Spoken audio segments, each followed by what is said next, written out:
Welcome to Critic Cup, a Fast Side production, and I'm your host, Uche Teresa Izuko. Today's guest comes to us from Kalispell, Montana. Please welcome Dixon Bennett Rice. Dixon has been writing fiction for more than 20 years. The son of a U.S. Navy officer, Dixon moved around a lot as a child. He spent 8 years in Army intelligence, a year in South Korea, and most of the rest at Fort Bragg, North Carolina. He has been active in Toastmasters, Rotary, soccer refereeing and coaching, American Cancer Society, Literacy Volunteers of America, and church groups. Besides an intelligence analyst, Dixon has been a funeral director, investigator, office manager, payroll manager, shipping clerk, insurance salesman, and retail salesman.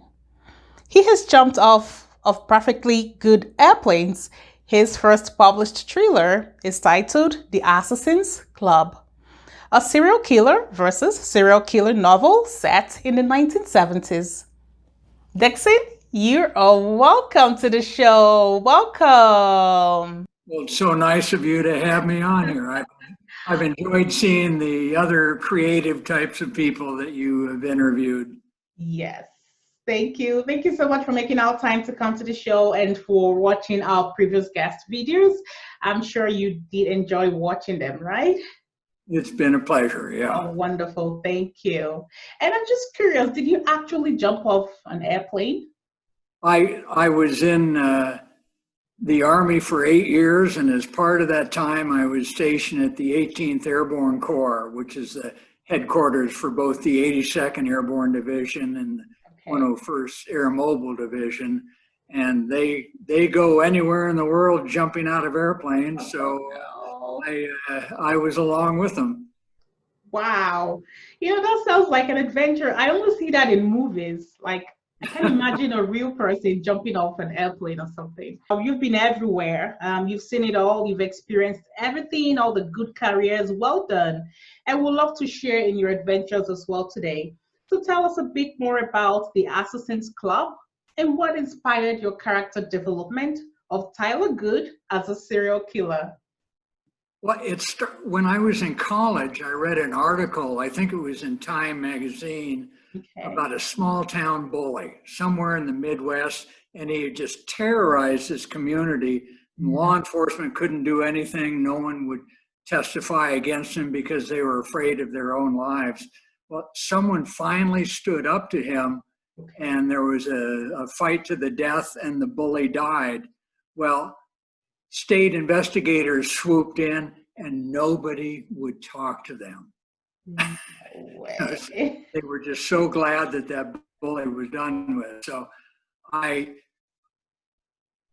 created a situation where there's my main character is a college-age young man, working his way through school as a bartender.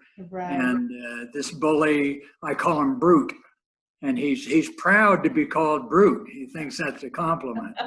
Anyway, they get in a fight to the death, and Tyler ends up walking away the victor, and Brute is dead on the ground, and nobody saw the fight. No. And so Tyler thinks, well, I did my good deed and I don't get punished for it. This is kind of awesome. Well, Brute's got 6 redneck brothers, and one by one, they kind of figure out that Tyler was involved and they come after him. So he has to keep killing out of self-defense. And every time he kind of gets almost a sexual charge out of it, a thrill of being tested and surviving. And then one day, these 2 policemen that he knows, they come up to him and they say, Tyler, we know what you've been doing. And here come the handcuffs. And then they say, we want to be part of it. What? And the Assassin's Club is formed. They take care of criminals that the law enforcement and the justice system can't punish. And that's it may sound unrealistic, but that's the idea I got with, and I just had fun playing with it and seeing what would Oh, happen. wonderful. That is amazing. That is so good. While you're telling the story, I'm kind of picturing it in have you seen the movie Hunger Games? I'm kind of Yes. picturing it in that kind of scenario, that kind of setup, you know. Yeah, that's good. That's amazing. Thank you. Thank you so much for sharing all that with us today. Thank you. So tell us, as an Army intelligence officer for 8 years, how did that influence your personality and in your choice of literary genre and a paranormal writer? Well, for me, the military was a tremendous opportunity to visit and understand different countries and different cultures. I went through my basic intelligence training at Baltimore and then advanced training in Fort Huachuca, Arizona. I was stationed in Seoul, Korea, and then to Fort Bragg. And everywhere I went, I met different people. That's right. Who would react to the same situation in different ways. And it gave me an appreciation of that. While I was at the 18th Airborne Corps, everybody you get issued a rifle, you get issued a uniform. Yeah. I got issued a Soviet tank. It had been captured by the Israelis in the 7-Day War, and we would roll it out to units at Fort Bragg, and instead of showing the soldiers, this is a picture of a Soviet tank, we'd let them climb all over this tank. So if they saw it coming at them in a battlefield, they would know what it was. It was not a friendly piece of equipment, and they would have a better idea how to defeat it. Yeah. I was on a readiness exercise team for most of my time, where the 18th Airborne Corps, some of the units, they've got to be ready for like in 72 hours to go anywhere in the world. Well, the Infantry Airborne Division, they've got 8 hours. Yeah. In 8 hours, they got to be on a plane with all their equipment ready to go anywhere in the world. So we would call them up and say, okay, this is a readiness exercise. Yeah.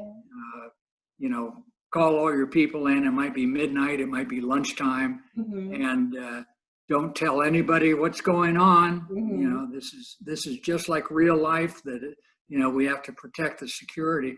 That's right. Representing the intelligence part of the Army, I would just find a nice, comfortable chair near a payphone, and I'd just sit there while the soldiers and the officers would all get on the phone and call their wives saying, well, I won't be home tonight. We've been called up on an exercise. No. Yeah. And if they do that in an exercise, they're going to do the same type of thing in real life. So we would ring the bell pretty heavy about that, saying, hey, you got to treat this as real life. So that was interesting. I had a lot of interesting experiences. Every narration you've done here right now fits into like movies that I would normally see or watch. I don't know. It's an adventure. I'm just trying to get my head around it. It's amazing. Thank you. Thank you so much for sharing all these amazing experiences with us. Thank you. We're still on the show Critic Up of Farsight Production, and this is our call-out session on creativity and you. And today we do have a special guest. Dixon is our special guest today. And for more videos like this, don't forget to subscribe. And Dixon, you're still welcome to the show. Welcome.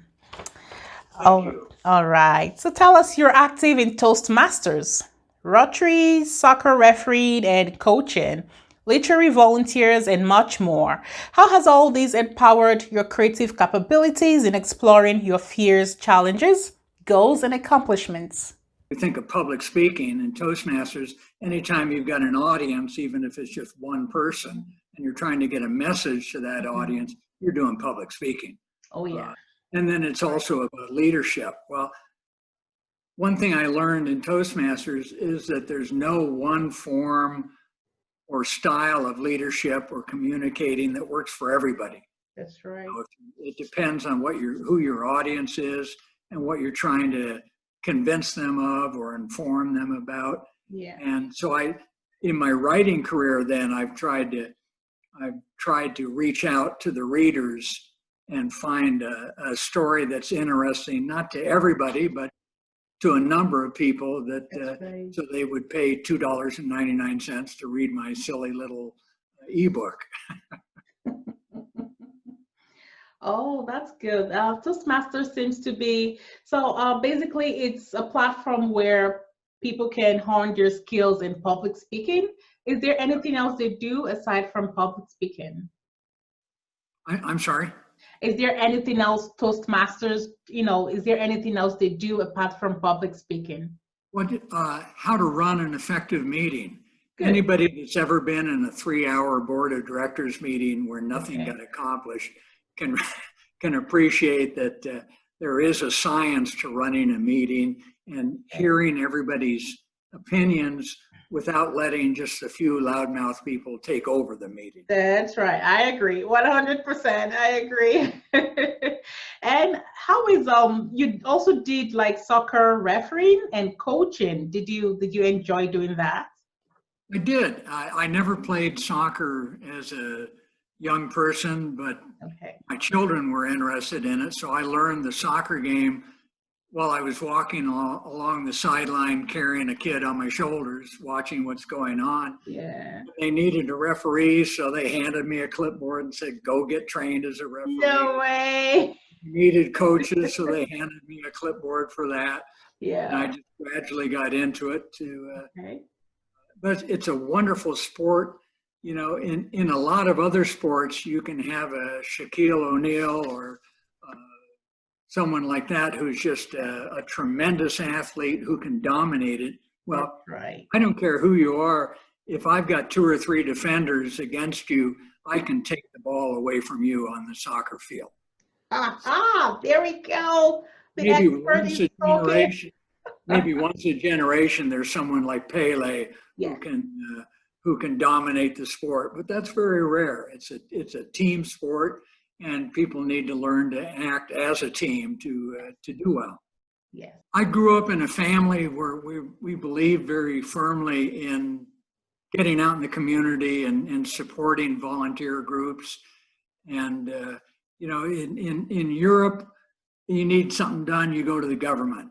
In the United States, it's mostly volunteer groups that get bandages to the hospital and when there's a crisis, or get people to help on blood donations. That's right. Yeah. Take care of community parks and things like that. But That's good. just something my family has always done, and I was proud to get involved. Oh, wonderful. Wonderful. Thank you so much for sharing that with us, Dixon. All right, so tell us, how do you feel about where you are right now in terms of what you have achieved? Career, family, being an author, and much more. And how has all of these helped you to discover your passion? Well, I started being a storyteller when my children were little, and we would tell stories at bedtime. Okay. And created this magical kingdom of princes and dragons and so on. And after a while, they said, well, Daddy, write some of those down so we can keep them, so we can remember them later on. Okay. And so I did that, and they, well, geez, these are good. I wonder if other people would like to read them and maybe send them to a magazine. So I started getting published in local and regional magazines, and then I started writing long stories that became books. And I started with children's books and ended up writing thrillers for adults that are full of sex and violence and drugs and rock and roll. And now serial killers. gotten completely out of control. Oh, that's good. That's amazing. When you're being creative, everything comes into play here. So it's really good. It's good. Thank you so much for sharing all that with us today. We're still on the show Critical of Fastside Production, and this is our call out session on creativity and you. And today we have a special guest. Dixon is our special guest today. And for more videos like this, don't forget to subscribe. And Dixon, you're still welcome to the show. Welcome. Thank you. All right. So tell us, what are your next big steps? Where are all of these taking you to? Where do you see yourself excelling into from here? Well, my life has changed.